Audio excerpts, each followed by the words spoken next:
Five friends of various ages, skin tones, and gender identities sit around a rainbow tablecloth with snacks, cards, and poker chips. Anybody want some chips? Shall we get started? Yeah. This is stud poker, 7-card stud. Wait, shouldn't we say something first? Like what?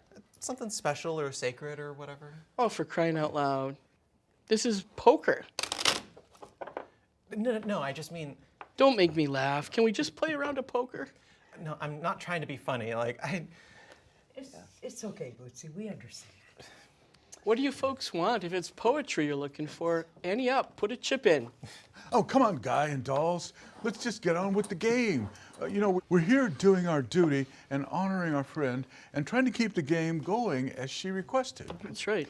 A sort of last orders from the deceased. So can I deal or what? As I said, it's 7-card stud. Any more speeches, tributes?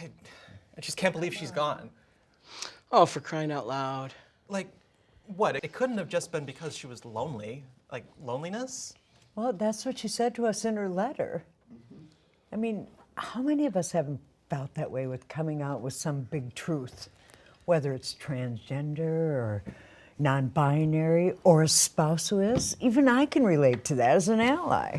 Yeah, I remember when I told my parents, it wasn't the reaction that you would hope for. No, it was negative, even hostile. Oh, that's the loneliest feeling ever. It's like being put out to sea or put adrift at sea in a small boat with no compass, no chart, not even an oar to paddle with. It's an overwhelming feeling. The cheese stands alone, eh? I felt so isolated at work. My supervisor told me to work by myself because my coworkers felt uncomfortable around me. I was always wondering if I was going to get a pink slip, termination for being trans female. Always wondering. That's the way it always happens, real legal. There's no evidence to hold anybody accountable. And then when you ask questions, you're told that you're imagining things or you're blowing something out of proportion. Yeah. Oh, and the microaggressions? The microaggressions, I've seen it, the side eyes, the stares, the pointing, the snickers. I've noticed it when I'm out with trans femmes. And what about the questions? Are you male? Are you female? And what do they think they're entitled to? What do they have to know any of that? And all the public clocking and even doxing, the refusal to use the gender pronouns or your preferred name, all the confrontations from heteronormatives and TERFs and the binary-only types. Okay, I get it. Just stop. Kid, we're just trying to lay it all out there for you. You asked why she did it, why she took her own life. That was the price she paid for living her truth, and that's why we want to keep this game going in her honor. That was what she asked of us after all. That's enough, dolls. Let's just leave Boots alone. It hasn't been that long since they broke their egg. So are we going to play some poker now or not? You think it'll help? Help who? I know it'll help me. Let me tell you something about Orly. She could lay a mean hand down, could bluff with the best of them. The true meaning of poker face. Maybe it was from years of living lonely, I don't know. And she still took her own life, so I guess it didn't help her in the long run. Listen, she told me it was this weekly get-together, this gathering with the ladies, people where she could just be herself and not have to fear confrontation from the gender-conforming world. This was her haven. The one place that kept her going through it all was to be able to come to this weekly gathering of us all, which is why we need to get to this game now. Let's play some poker, please. Well, I know she was really helpful to me when I first started transitioning. I had a lot of doubt when I first decided to come out as transgender, and particularly as a woman. And I still had second doubts after having done so. Her experience was immensely helpful to me. I was so lonely when I went public. My marriage ended. My kids rejected me because they thought they lost their dad. The loss of their affection, the lack of their presence in my life. Orly was very present and affirmative for me at that time. It was rejection from my mom and dad for me.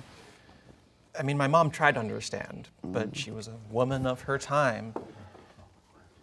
And my dad went totally mental, saying what a disgusting deviant I was.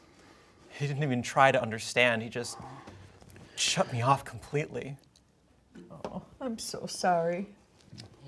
While there are many of us, the transgender journey is very solitary. That's what she often said to me.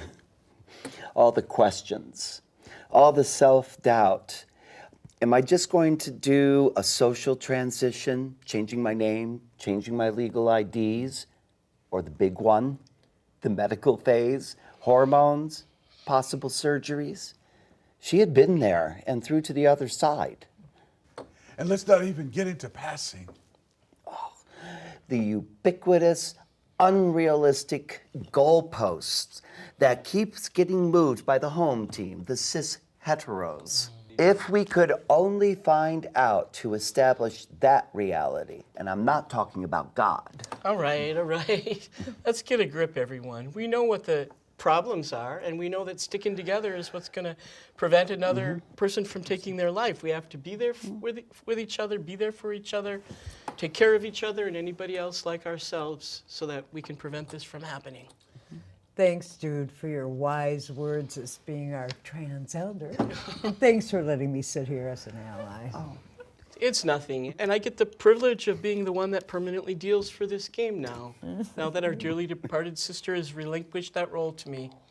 Now, can we just get started and play some poker? Wait. Can I just ask one thing? Okay, make it quick, though. I have a lot of chips, and I want to keep accumulating more of them. Is this all I have to look forward to? A long life of obstacles and disappointment? I mean, is that what gender dysphoria is? Just holding it all for myself and living alone with it? Oh, honey, haven't you ever heard that it's not the destination, it's the journey that matters? You just have to keep a little perspective and just remember that you're not in this alone, that there are many others who are living their lives, they're thriving, and they're overcoming many obstacles and making a lot of progress. The three of us have seen so much progress as far as coming out and living openly and courageously as a transgender person, as a non-binary person. Now, those who came before us, what they had to experience, what they had to endure, that was lonely. But they had a dream, and they had a desire to live authentically and to claim their rightful joy. Okay, so what about those younger than me? How do they claim their rightful joy if there's so much hostility and violence towards us? That's why we have to reach back to them and let them know that we're available to make the journey less lonely. You know, I've been giving some thought to Bootsy's original question about why Orly made the choice that she did. Well, regale us with your answer. Well, you know, it's like you've heard the saying that suicide is a permanent solution to a temporary problem. But the truth about transition is that it's always in a state of change. And that's true for everybody, but particularly so for us genderqueer folks. Right, so the frustration and impatience and loneliness is temporary, and we all have to band together, queer and allies, to get through it. You got it, darling. Okay, if you dolls have solved all the trans queer world problems, can we just get on with this game? You betcha. All right, so what's your pleasure, Mr. Fancy Well, Fingers? it looks like we finally have a game here. One king, a joker, a jack, and two queens. This is gonna be tasty. Speaking of tasty, I see there's chips, but Orly always had pretzels. Where's the pretzels?